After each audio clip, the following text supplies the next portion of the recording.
제6장 하나님의 나라가 너희 안에. 누구라도 휘황찬란한 왕국을 기대했으리라.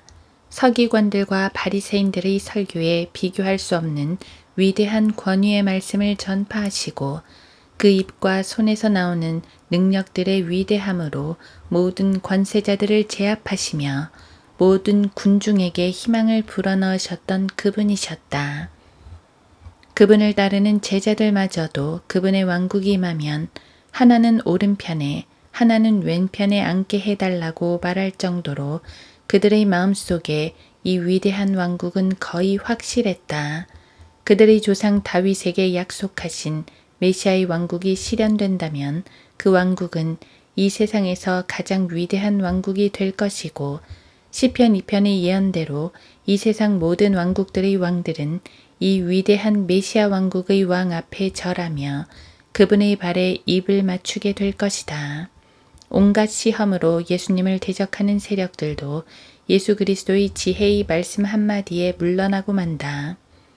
부풀어 있는 제자들의 마음속에 일어나는 생각은 이제 서서히 구현되기 시작한다. 하지만 다음 순간 예수님께서는 폭탄 같은 선언을 하시게 되는 것이다. 인자가 사람들의 손에 넘겨지리니 그들이 그를 죽일 것이나 그가 셋째 날에 다시 일으켜지리라. 마태복음 17장 22, 23절. 자신의 사역이 중간쯤 지난 이후 주님은 부쩍 이런 말씀을 자주 하셨다. 마태복음 16장 21절. 하기사 우리 주님께서 사람들에게 배척받으신 것은 어제 오늘의 일이 아니었다. 권위 있는 말씀과 더불어 위대한 표적이 나타나기만 하면 바리새인들을 우두머리로 한 반발이 여기저기서 일어났다. 우리 주님, 유대인의 위대한 왕께서는 자신의 백성에게 여러 번에 걸쳐 배척을 받으셨고 그 배척은 왕으로 하여금 천국의 신비들을 선포하게 하심으로써 그 왕국을 멀어지게 하는 결과를 낳게 되었다. 물론 주님께서는 그 왕국, 즉 다윗에게 약속하신 메시아 왕국을 포기하신 것은 아니었다. 그 왕국은 단지 재림 때까지 연기된 것일 뿐 여전히 그 땅에 실제적으로 세워질 것이다. 더욱이 그분께는 또 하나의 왕국이 있었다. 유대인들과 함께 세우실 왕국은 2000년 뒤로 연기되었지만 그 왕께서는 유대 민족이 아닌 다른 백성을 통해 하나님의 나라라는 또 다른 왕국을 세우시는 것이다. 이에 대해서는 마태복음 21장 33에서 44절에 나오는 포도원의 비유에서 분명히 보여진다. 한 포도원 주인이 먼 나라로 떠난 이후 포도원의 소출을 받기 위해 종들을 그 포도원으로 보낸다. 그런데 농부들이 그 종들을 붙잡아 때리고 죽이고 돌로 쳤다. 그 주인은 마침내 아들을 보내지만 악한 농부들은 이 아들이 상속자인 것을 알고 그의 유산, 즉 포도원을 자기들이 차지하기 위해 포도원 밖에 내어 던져 죽인다. 이때 주님께서는 포도원 주인이 그 악한 농부들을 비참하게 죽이고 다른 농부들에게 그 소출을 준다는 사실을, 하나님의 나라를 너희에게서 빼앗아 그 소출을 가져올 민족에게 주리라고 말씀하시는 것이다. 마태복음 21장 43절. 이사야 5장 7절에 따르면 만군의 주의 포도원은 곧 이스라엘의 집, 즉 이스라엘 민족이다. 다시 말해서 예수님께서는 아들로서 그 포도원, 즉 이스라엘 왕국을 차지하러 그 땅에 가셨고 이때 선포된 것이 바로 다윗의 보좌로 대표되는 천국이다. 예수님께서 이스라엘 백성을 통해 실제적인 신정통치 국가의 왕이 되시는 것은 모든 구약 성경에 나오는 예언의 주제이다. 하지만 유대인들이 그들의 왕을 거부함으로 인해 그들은 천국의 상속권을 빼앗겼고 왕국은 그들의 손에서 떠나 다른 민족에게 넘어가게 된다. 그러나 유대인들에게서 천국을 거절당하신 왕께서 다른 민족에게 빼앗아 주신다고 한 왕국이 천국이 아니라 하나님의 나라라는 사실을 주목하라. 이 비유에서는 하나님의 나라가 등장하지 않았다. 그 내용은 이스라엘을 중심으로 한 천국이었는데 왜 예수님께서는 천국을 빼앗아 다른 민족에게 주신다고 말씀하시지 않으시고 엉뚱하게 하나님의 나라를 빼앗아 주신다고 하셨는가? 바로 이 사실을 이해 못해 많은 사람들은 천국과 하나님의 나라를 같다고 말하는 것이다. 예수님께서는 유대인들에게 천국을 빼앗아 다른 민족에게 하나님의 나라를 주셨으니 결국 이 두 왕국은 같은 것이 아닌가 하는 것이다. 하지만 처음부터 말했듯이 천국과 하나님의 나라는 분명히 다르다. 천국은 팔레스타인에 위치한 문자적인 다윗의 보좌에 눈에 보이는 메시아께서 앉으셔서 정치적으로 통치하시는 실제적인 나라이고, 하나님의 나라는 눈에 보이지 않는 하나님께서 성도들을 영적으로 다스리시는 나라이다. 이 비유는 천국의 왕으로 오신 그리스도께서 유대인에게 거부당하신 다음 영적인 하나님의 나라가 교회를 통해 펼쳐지게 된다는 교리를 설명하는 데에 매우 중요하고도 결정적인 비유이다. 여기서 그 소출을 가져올 민족이라 함은 바로 교회를 말하는데, 이스라엘도 거룩한 민족이라고 불리는 반면 출애굽기 19장 6절 그리스도의 몸된 교회 역시 거룩한 민족이라고 불린다.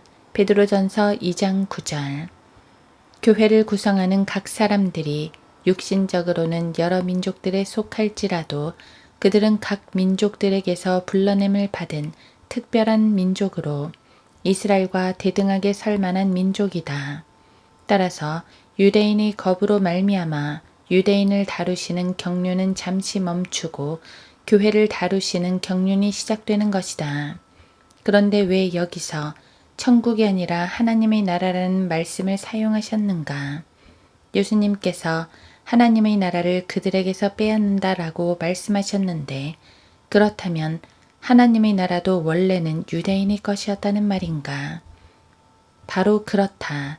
본문에서는 경륜의 변화를 말하기 위해서 천국 다음에 하나님의 나라를 말씀하고 있지만, 원래는 하나님의 나라도 유대인들에게 먼저 전파된 것을 우리는 보게 된다. 그때가 찼고 하나님의 나라가 가까이 왔도다. 너희는 회개하고 복음을 믿으라. 마가복음 1장 15절. 마태복음에서는 천국을 전파하신 그리스도께서, 마가복음에서는 하나님의 나라를 전파하신다. 마태복음과 마가복음의 상황이 비슷하다고 이 두 왕국을 같은 것으로 취급해서는 안 된다. 예수님께서는 이 두 왕국을 각각 전파하신 것일 뿐이다. 다시 말해서 주님께서는 사역 초기부터 하나님의 나라를 천국과는 별도로 전파하고 계셨던 것이다. 이에 대해서는 그리스도의 공생의 초기 사역인 요한복음 3장에서 니코데모를 만나 하나님의 나라에 들어가는 조건으로 거듭남을 제시하신 것을 보아도 알 수 있다. 결국 이 두 왕국은 모두 유대인들에게 전파되었으나 유대인들은 예수님을 십자가에 못 박음으로써 두 왕국을 모두 거부하게 된 것이다. 다윗의 아들을 못 박음으로 천국이 상실되었고, 하나님의 아들을 못 박음으로 하나님의 나라를 상실한 것이다. 이때 하나님께서는 그분의 왕국을 사람들 사이에 유지시키셨어야 했는데, 그것은 그분의 왕국을 유대인이 아닌 다른 백성, 즉 교회에게 넘겨주심으로써 유지시키시는 것이다. 하지만 천국을 넘겨주실 수는 없다. 왜냐하면 이 천국은 영원하고도 확실한 다윗의 언약 이후로 오직 문자적인 유대인에게만 주어지겠다고 약속되었기 때문이다.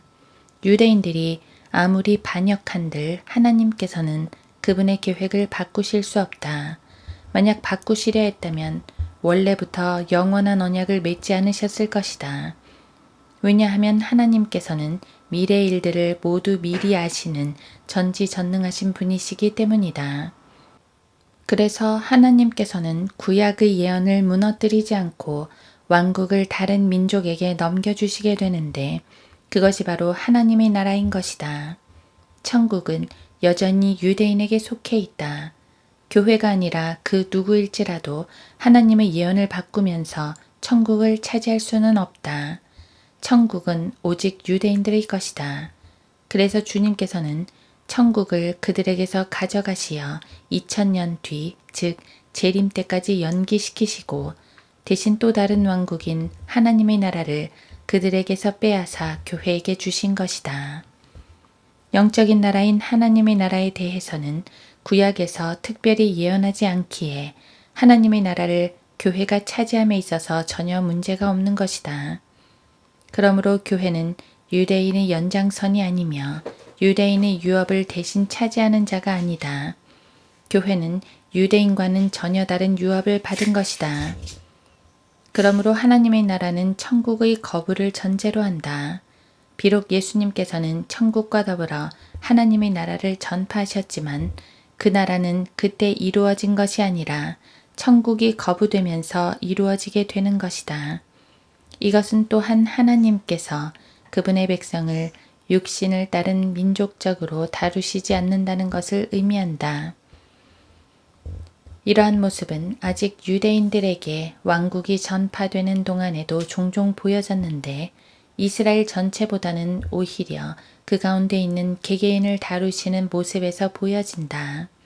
마태복음 12장 48에서 50절에서는 주님께서 무리 가운데서 말씀하시고 있는 동안 주님의 모친과 형제들이 찾아왔을 때 누가 내 모친이며 누가 내 형제들이냐고 말씀하시면서 누구든지 하늘에 계신 내 아버지의 뜻을 행하는 그 사람이 나의 형제요 자매요 모친이니라고 말씀하셨다.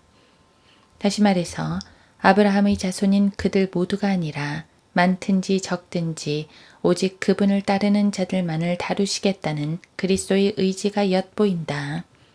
물론 이것은 마태복음 12장에서 그분의 사역이 거부되신 후였다. 이것은 누가복음 16장 16절에서 더욱 명확해지는데 거기에는 율법과 선지서들은 요한까지요. 그 후로는 하나님의 나라가 전파되어 사람마다 그 안으로 밀려 들어가느니라고 되어 있다. 침례인 요한까지가 율법 시대이며 그 이후에는 하나님의 나라가 전파된다고 했는데 얼마나 많은 사람인지는 모르지만 그 나라에 사람들이 밀려 들어간다는 것이다. 이것은 더 이상 민족 전체를 다루시는 천국의 개념이 아니다. 천국이라면 밀려 들어간다는 표현보다는 오히려 그들 가운데 세워진다는 표현이 쓰여졌어야 할 것이다.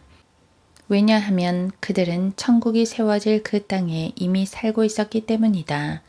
그러므로 이 말씀은 시대와 경륜이 바뀌면서 더 이상 이스라엘 민족이 아니라 누구라도 요한복음 3장 5에서 7절에서 제시한 조건만 형성되면 그 왕국으로 밀려 들어갈 수 있게 된다는 말씀이다. 거듭남. 또한 이 왕국이 민족적인 것이 아니라면 더 이상 한 지역에 국한될 필요도 없다. 유대인들은 아브라함 이래로 그 땅에 대한 언약을 받았고 하나님께서는 영원한 언약과 맹세로 팔레스타인 땅을 그들에게 주기로 확정하셨다. 히브리서 6장 17절, 창세기 13장 13에서 16절, 15장 18에서 21절. 모세와도 다시 맺은 언약 가운데 그 땅을 유대인에게 주기로 약속하셨다. 그 땅이 바로 천국의 중심이 되는 다윗의 보좌가 세워질 장소이다. 하지만 하나님의 나라가 유대 민족을 다루는 나라가 아니라면 더 이상 그 땅이나 장소에 대한 개념도 필요 없다. 그 나라는 어디에 사는 누구라도 조건만 형성되면 들어갈 수 있는 나라이기 때문이다. 거듭남. 그러므로 어느 누구라도 하나님의 나라를 여기 있다, 저기 있다라고 말할 수 없는 것이다. 또 사람들이 보라, 여기 있다, 또는 보라, 저기 있다고도 말하지 못하리니 보라, 이는 하나님의 나라가 너희 안에 있기 때문이라. 누가복음 17장 21절. 이 왕국은 장소에 대해서는 전혀 의미를 두지 않는다. 그 나라는 신약 시대에 예수 그리스도를 영접한 성도들 사이에 있게 되는데 이 시대에는 유대인이나 이방인이나 누구라도 예수 그리스도 안에 있는 사람은 이 나라에 속하게 된다. 그러므로 그 성도들은 어디에 있든지 육신에 따른 민족으로 어느 나라에 속해 있든지 간에 그들은 또 하나의 나라의 백성, 즉 하나님의 나라의 백성이 되는 것이다. 우리는 대한민국에 속해 있을지라도 여전히 하나님의 나라의 백성이다.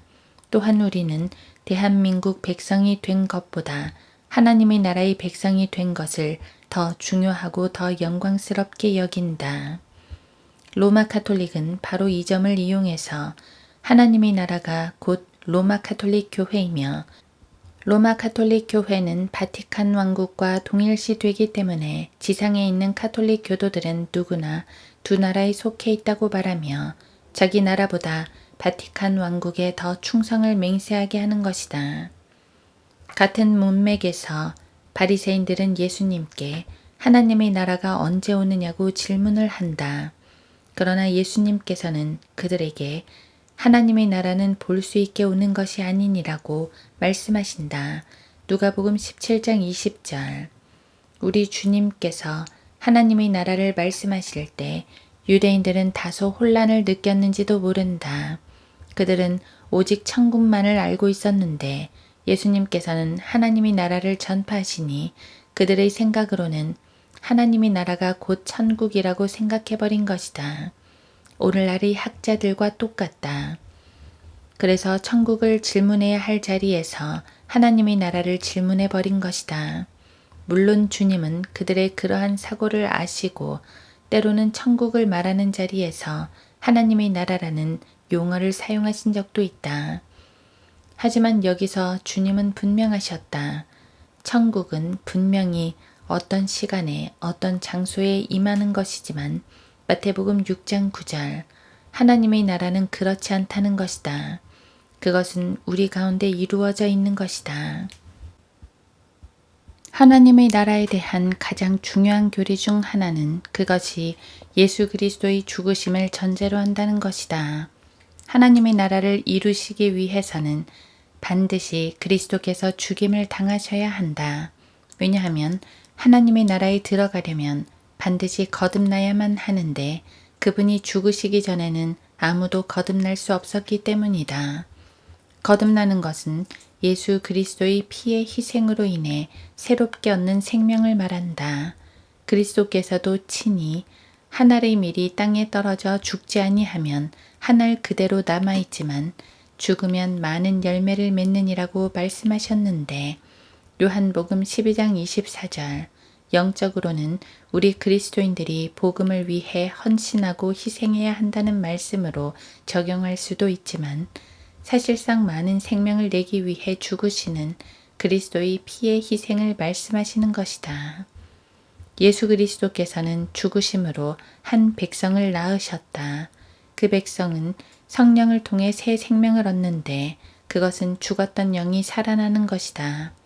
모든 사람은 육신적으로 출생하기 마련인데 예수 그리스도를 믿는 사람들은 영적인 출생을 한 번 더 하게 된다. 이것이 바로 거듭남이다. 또한 이 일은 예수 그리스도를 영접할 때 이루어지게 된다.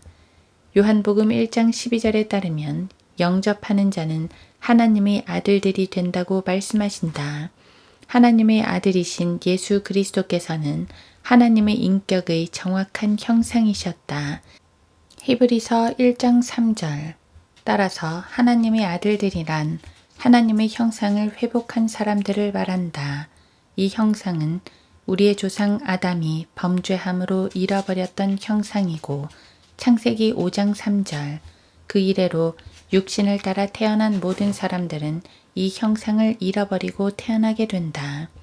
이 형상을 되찾기 위해선 오직 하나님의 정확한 형상이신 예수 그리스도께서 나타나셔야만 했고 그분을 따라 새롭게 태어난 거듭난 사람들만이 그 형상을 회복하게 된다. 그리고 이 일은 그리스도께서 죽으셔야만 가능했던 일이다.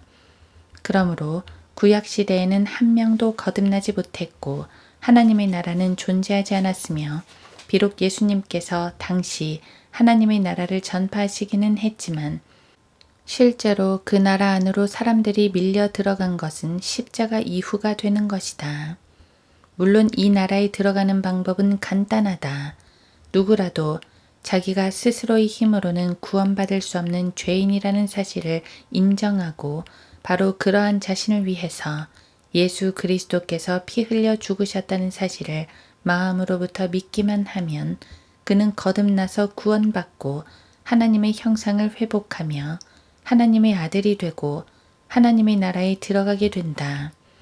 하지만 이 방법에 의하지 않고는 어떤 노력을 하더라도 결코 하나님의 나라에 들어갈 수 없는 것이다. 우리가 갈보리의 보혈을 소중히 여기는 이유가 여기에 있다. 그 보혈은 우리를 거듭나게 하여 우리를 셋째 하늘로 이끌 뿐만 아니라 이 땅에 살 동안에도 하나님의 나라에 속하게 해준 것이다. 그뿐 아니라 구약 시대의 어떤 위대한 유대인들도 누리지 못했던 특권, 즉 하나님의 아들들이 되게 하여 그리스도와 더불어 상속자가 되게 하신 것이다. 먼저 하나님의 나라와 그분의 의를 구하라.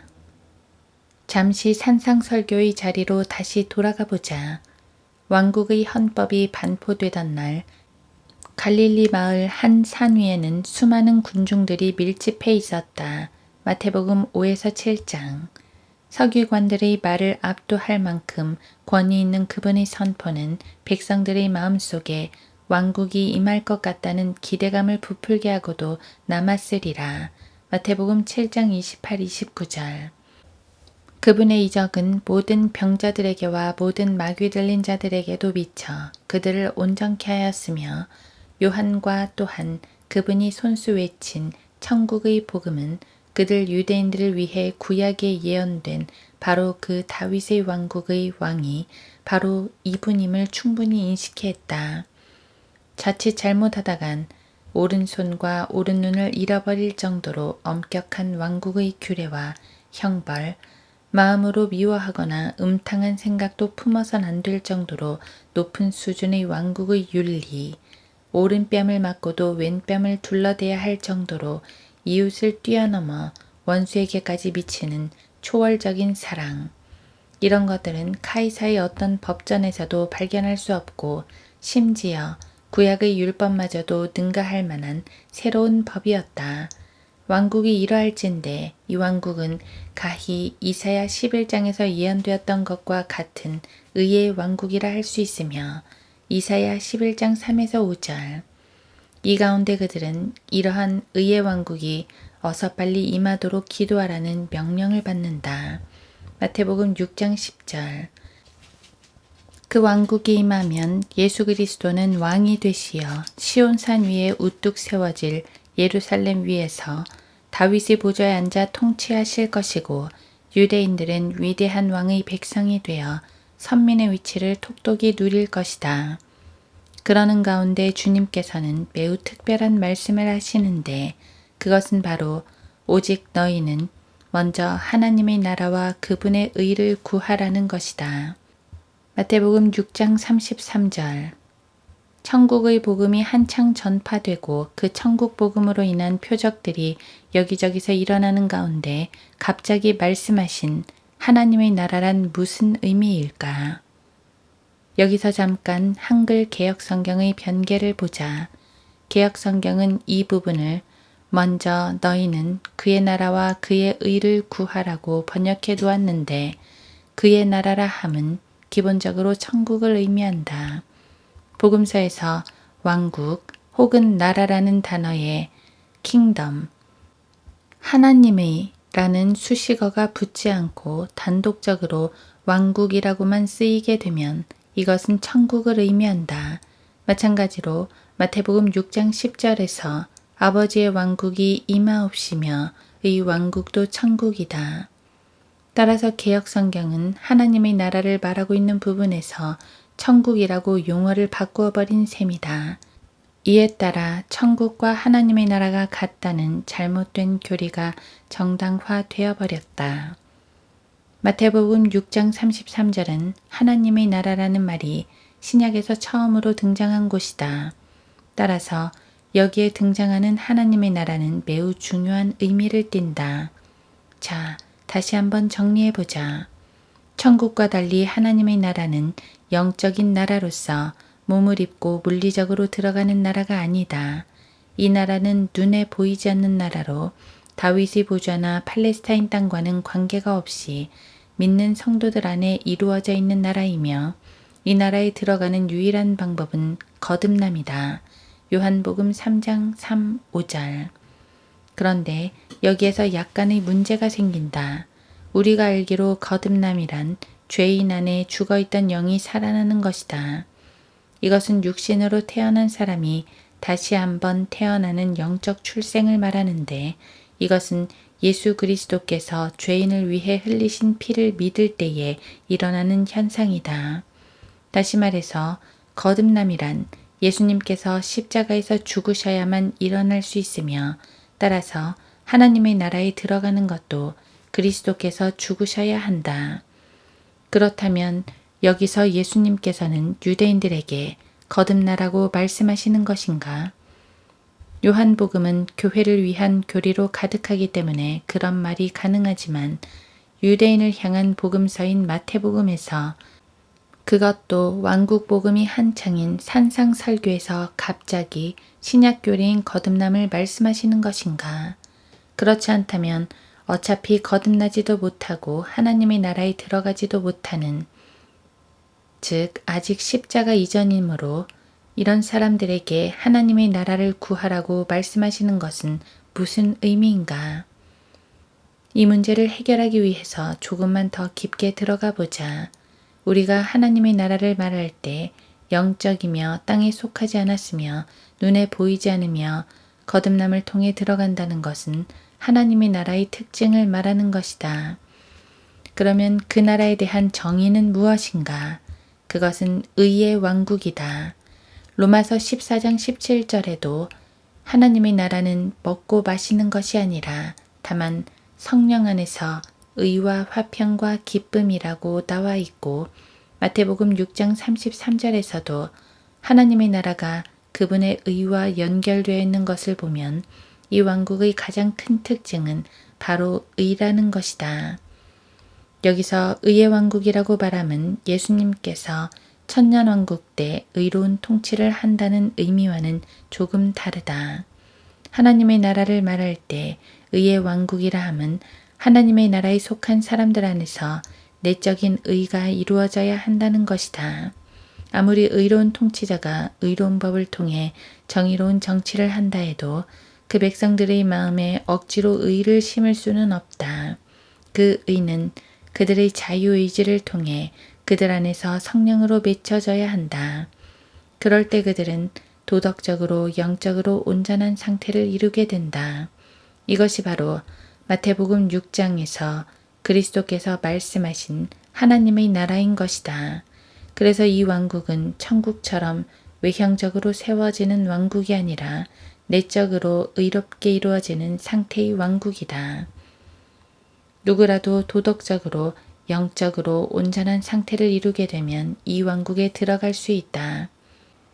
예수님께서는 아직 십자가나 거듭남에 대한 새로운 계시가 주어지기 전 상태의 복음인 산상설교에서 유대인 청중들에게 바로 이러한 요구를 하심으로써 그들의 영적인 상태가 온전해지기를 바라셨던 것이다. 이것은 또한 천국을 이루는 조건이 되기도 했다. 우리 주님께서 너희는 먼저 하나님의 나라와 그분의 의를 구하라고 말씀하셨을 때 무엇보다 먼저 구하라는 말인가? 그것은 천국보다 먼저 하나님의 나라를 구하라는 말이다. 다시 말해서 영적인 하나님의 나라는 물리적인 천국보다 먼저 임할 것이고 이에 맞춰 유대인들은 그들의 죄들을 회개하며 하나님의 나라에 합당한 영적 상태를 이루는 가운데 천국을 기다려야 한다는 것이다. 아무리 천국이 유대인들에게 약속되어 있고 그들이 선택받은 가운데 그 왕국을 상속받을 자격이 있다고 하더라도 그들의 영적인 상태가 온전치 못하면 그 왕국이 이르렀을 때 그들은 다시금 구약의 역사를 반복할 수밖에 없을 것이다. 하나님 편에서는 의로운 통치를 이루지만 인간들 편에서는 죄로 가득하다면 그것이 어찌 의로운 왕국이 될 수 있겠는가? 이것이 바로 천국이 임하기 전에 하나님의 나라와 그분의 의를 구해야만 하는 이유이다. 그러면 그들은 어떻게 도덕적으로 영적으로 온전한 이 의를 이룰 수 있는가? 먼저 그들은 율법으로서 이루어야 한다. 아직 십자가의 복음이 계시되기 이전 상황에서 그들이 율법을 온전히 지킴으로써 하나님의 의를 실행한다는 것은 정상적인 방법이었다. 그러므로 누구든지 이 계명들 중에서 지극히 작은 것 하나라도 범하고 그렇게 가르치는 사람은 천국에서 가장 작은 사람이라 불릴 것이요. 누구든지 계명들을 행하고 가르치는 사람은 천국에서 큰 사람이라 불릴 것이라. 마태복음 5장 19절. 하지만 그리스도께서는 좀 더 특별한 것을 요구하셨다. 즉 너희의 의가 서기관들과 바리새인들의 의보다 뛰어나지 못하면 결코 천국에 들어가지 못하리라. 마태복음 5장 20절. 는 것이다. 주님께서 제시하시는 율법은 구약의 율법을 능가하는 더 큰 율법이었다. 현대의 대부분의 신학자들은 이 설교를 그리스도인들이 갖춰야 할 위대한 도덕률 정도로 생각하지만 이 설교의 내용은 당시의 청중들이 듣고 의를 갖추기 위해 필수적으로 지켜야 할 왕국의 율법이었다. 그러나 어찌 되었건 결과적으로 유대인들은 이 설교의 내용을 지킴으로써 의롭게 되는 일에 실패했다. 그것은 인간의 죄성과 관계되며 아담의 성품을 벗지 못한 그들은 이 일을 이루지 못할 것이었다. 우리 주님은 이 사실을 미리 아셨을 것이고 어찌 보면 그들이 절대로 이룰 수 없는 일을 명령하신 것이기도 하다. 그래서 주님께서는 인간들로는 이룰 수 없는 일을 자신이 친히 이루고자 하셨다. 그것이 바로 십자가라는 것이다. 그리스도께서는 비록 유대인들에게 하나님의 나라와 그분의 의라는 것을 요구했지만 그분께서 죽으시기 전까지는 이 일이 결코 이루어질 수 없다. 그래서 이 명령은 예언적인 요소가 강하다. 하나님의 나라는 인간이 다 이루지 못하는 다른 차원의 의였으며 주님께서는 그들이 지키지 못할 이 의를 완성하고자 죽으셔야 했고 죄인들은 그분의 피로 인해 그 의가 입혀졌을 때만이 하나님의 의를 이루게 되는 것이다. 로마서 10장 4절에 따르면 그리스도께서 곧 의셨다. 그리고 우리는 이 의를 통해서만 믿음에서 난 의를 입게 된다. 로마서 9장 30절. 이후로 하나님의 나라는 그분을 믿고 영접하는 자, 곧 거듭난 자들이 들어갈 수 있게 된다. 이 시대의 그리스도인들은 하나님께서 요구하시는 의, 즉 영적으로 도덕적으로 온전한 상태의 의를 이루기 위해 오직 그리스도의 피만을 신뢰하면 되는 것이다. 따라서 산상설교의 내용들을 이 시대의 그리스도인들이 의를 갖추기 위해 지켜야 할 영적인 법으로 해석하면 곤란하다.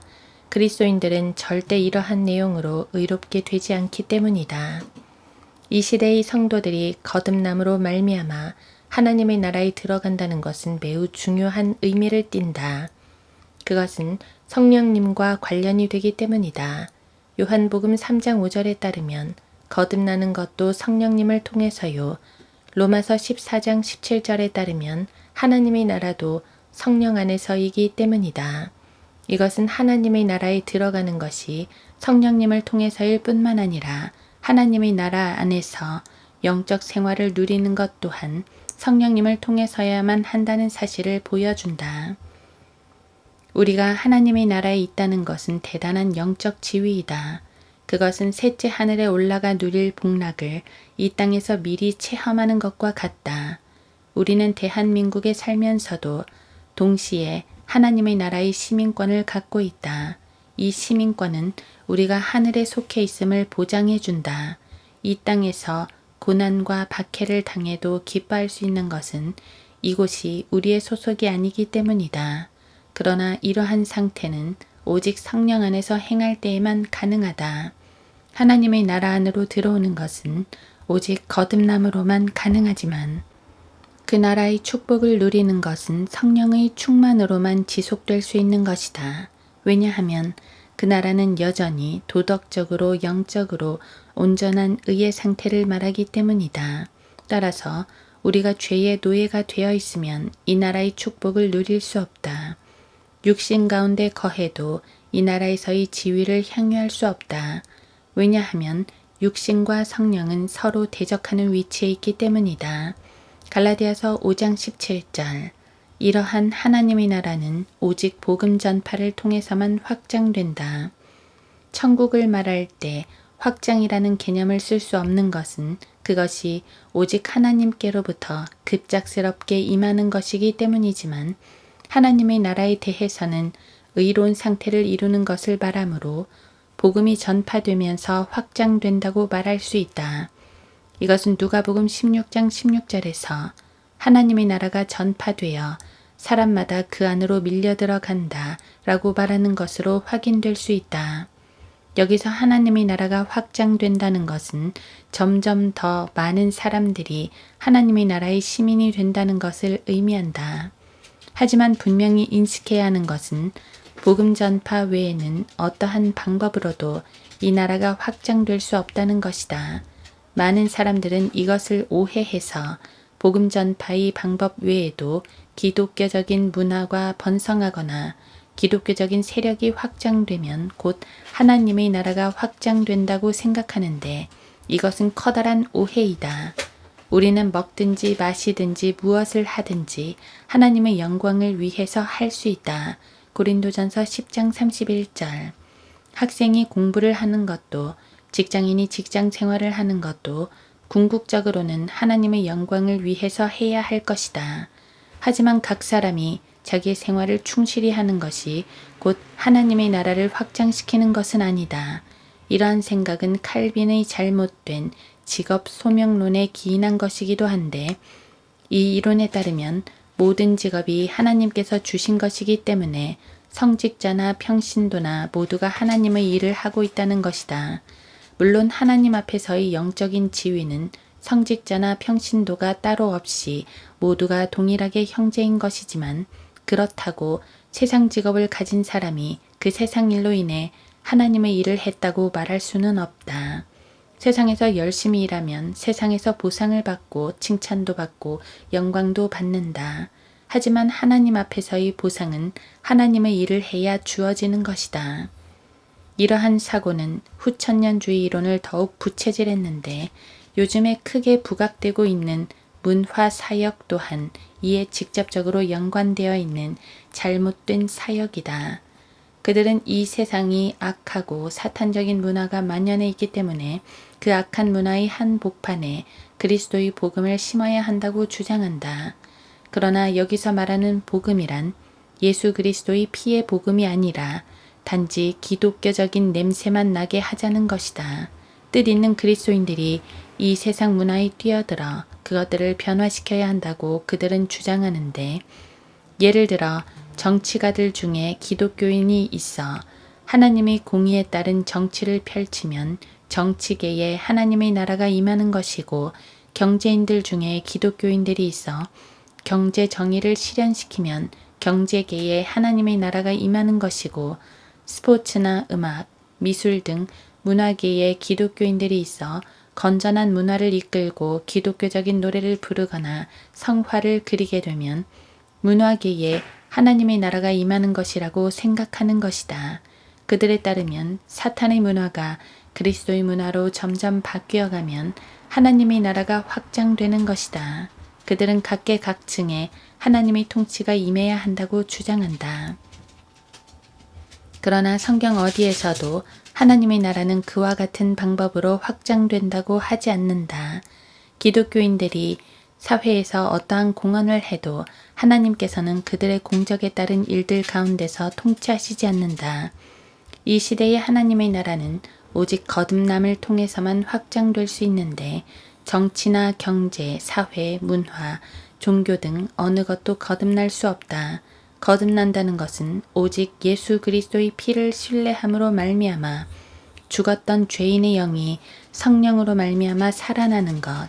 다시 말하건대 육신으로 태어난 사람이 영으로 다시 한 번 더 태어나는 것을 말한다. 그러므로 죄인들에게 참다운 복음을 전파하여 구령하는 것 외에 어떤 다른 방법으로 하나님의 나라를 확장하려고 하는 모든 시도들은 헛된 것이며 오히려 마귀적인 것임을 알아야 한다. 가장 중요한 것은 자신이 죄인이라는 사실을 자각하고 인정하는 것이다. 이것이 하나님의 나라에 들어가기 위한 가장 큰 자격 요건일 것이다. 하나님의 나라가 분명히 의의 왕국이지만 자기의 의를 자랑하는 자들은 절대로 그 나라에 들어갈 수 없다. 하나님께서도 유대의 종교 지도자들을 책망하며 말씀하시기를 세리들과 창녀들이 너희보다 먼저 하나님의 나라에 들어갈 것이니라고 하셨다. 마태복음 21장 31절. 그렇다. 이 나라는 하나님의 나라의 영적인 요구를 유일하게 충족시킬 수 있는 예수 그리스도의 의를 필요로 하는 사람들만이 들어갈 수 있는 것이다. 바리새인은 하늘을 우러러보며 자신의 의를 드러냈다. 하지만 세리는 고개를 들지 못하고 하나님 앞에서 자신이 죄인임을 털어놓았다. 바로 이러한 자들이 예수 그리스도의 의를 힘입어 하나님의 나라에 들어갈 자격을 얻는 것이다. 이것은 어떠한 사람도 자신이 죄인이라는 사실을 인정하지 않고는 구원받을 수 없다는 것과 마찬가지이다. 구원받은 이후에도 이 원리는 동일한데 한 번 구원받았으면 그의 자격은 하나님의 나라의 백성이지만 그 후에 그가 여전히 죄에 연루되어 있거나 아니면 반대로 선한 행위들을 통해 자신의 의를 신뢰하고 있다면 그는 하나님의 의가 필요 없는 사람이기에 하나님의 나라에 등록만 되어 있을 뿐 실제적으로는 하나님의 나라에 거하지 못하고 마귀의 나라에 살게 되는 것이다. 때문에 우리는 지속적으로 하나님의 의를 이루기 위해 그리스도의 피와 성령님을 의지해야만 한다. 그럴 때 우리는 하나님의 나라에서 주어지는 모든 복된 것들에 참여할 수 있고 그 능력도 체험할 수 있는 것이다. 고린도전서 4장 20절.